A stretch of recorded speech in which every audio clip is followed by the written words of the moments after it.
Tri-Waco, the Greater Waco Chamber of Commerce's annual Olympic and Sprint Distance Triathlon will begin at 6:30 a.m. on Sunday, July 9th at Indian Spring Park. Over 900 participants are expected for this event. The race starts with a point-to-point open water swim in the Brazos River, followed by a flat and fast bike ride on the spectator-friendly roads near the river, and finishes with a run along the Brazos River through Cameron Park, finishing on the famous Suspension Bridge. Tri-Waco will again include relay options, as well as the aquabike races. Online registration is open through Friday, July 7, 2023 at triwaco.org. The Tri-Waco Triathlon is presented by Bicycle World. Again, online registration is open through Friday, July 7, 2023 at triwaco.org.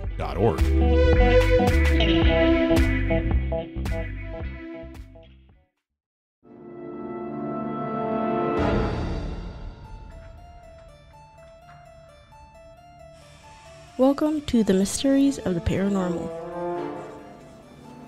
I'm your host, Allison. Here, I'll talk all about mythology, folklore, and cryptids.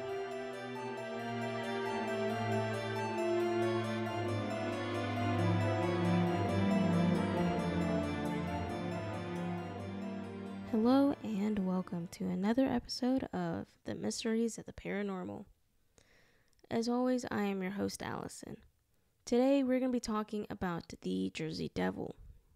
So the Jersey Devil is an aerial cryptid that lives in Pine Barrens, New Jersey, with the earliest sightings being in the year of 1735. Its most notable features are being a bipedal cryptid with a horse face and bat wings.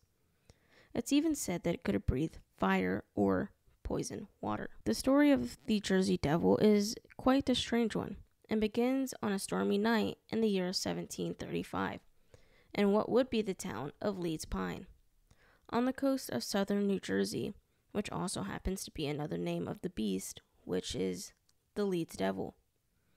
This town is conveniently named after the Leeds family, as to which the beast is related to.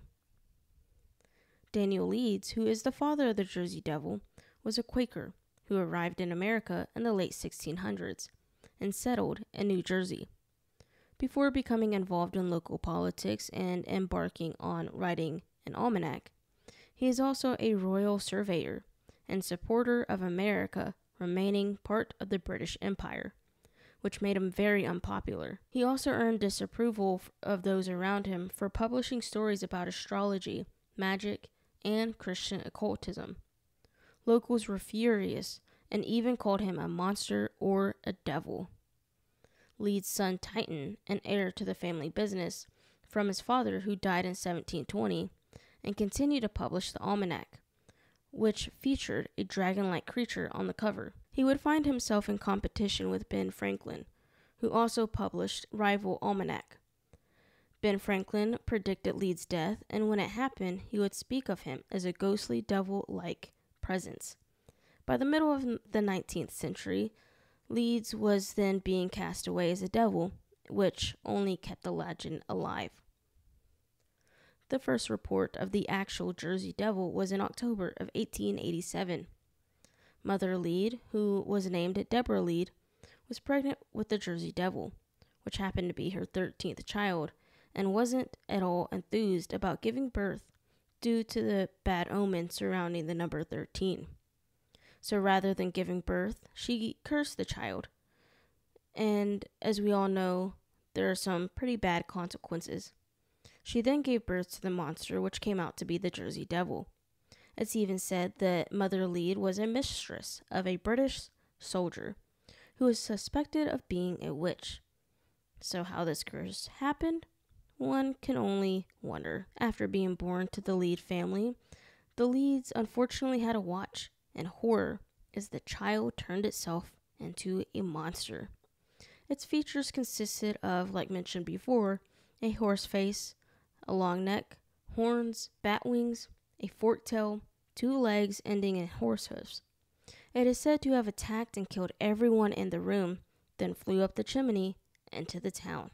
The area it calls home is the Pine Barrens, which happens to be a protected area of coastal pines that covers 1 million acres that is filled with rich history. The Pine Barren stretches across 7 different counties that contain dense woods. Due to this isolation, this area would be used as a great place to hide the monster along with moonshine during Prohibition era, and the mafia is said to have used it to hide bodies. But that is all alleged. Today, it's a green area that could very well be a perfect place, as mentioned before, to hide a monster. Unlike most other cryptids, this creature falls under more of a folklore than an actual cryptid, but nonetheless, it's still just as mysterious as the others. Some say that the Jersey Devil is more of a mockery of the Leeds family rather than a folklore. This is just due to the fact that the Leeds family sided with the English during the time of the American Revolution, or the time leading up to the war. Regardless, it wasn't until the turn of the 20th century that the devil emerged from a hazy rumors to enter the people's towns and homes. In January of 1909, for about a week, sightings of the strange flying beast that left cloven tracks on snow occurred in New Jersey and the Pennsylvania border. The city councilman of Trenton, E.P. Whedon, heard something beating at his door and also heard the sound of wings. He looked outside of his window and saw bipedal hoof prints in the snow on his roof.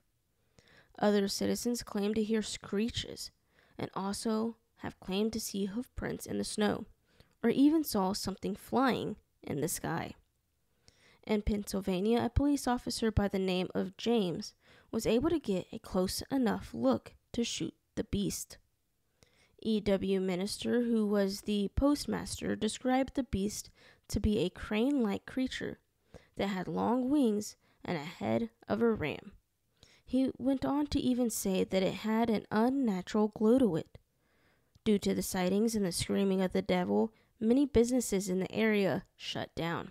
It is said that one man that worked at a museum took a kangaroo and put wings on it and painted it with green stripes on its back.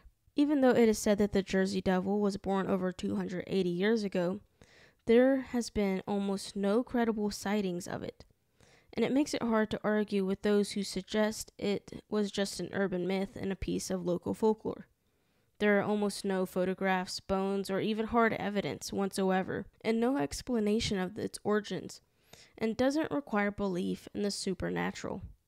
Whether or not the people actually saw the Jersey Devil, or just the kangaroo, we might never know, but if it does exist, it seems to have lived in the perfect environment for the last 2 centuries. Many businesses have also incorporated the creature into their brand, such as putting pictures up and even naming products after the beast. So once again, I just want to thank everyone for tuning in to another cryptid episode.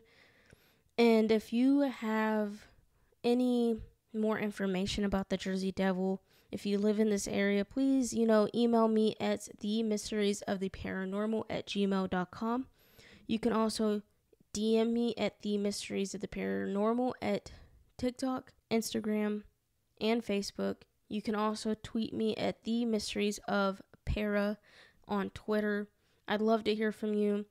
I also have a Patreon that is patreon.com/mysteries of the paranormal. I'd love for you to go up there. I am posting videos.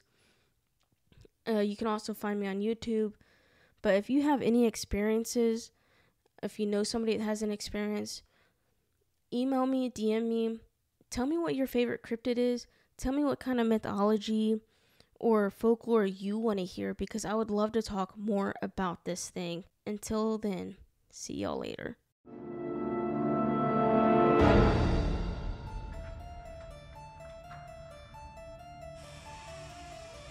You can find this podcast at The Mysteries of the Paranormal on TikTok, Instagram, and Facebook.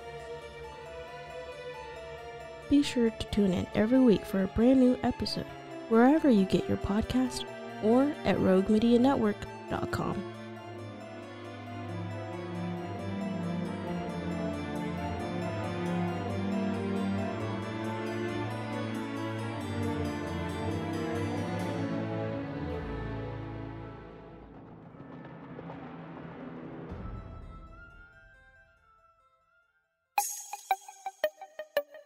This has been a Rogue Media podcast.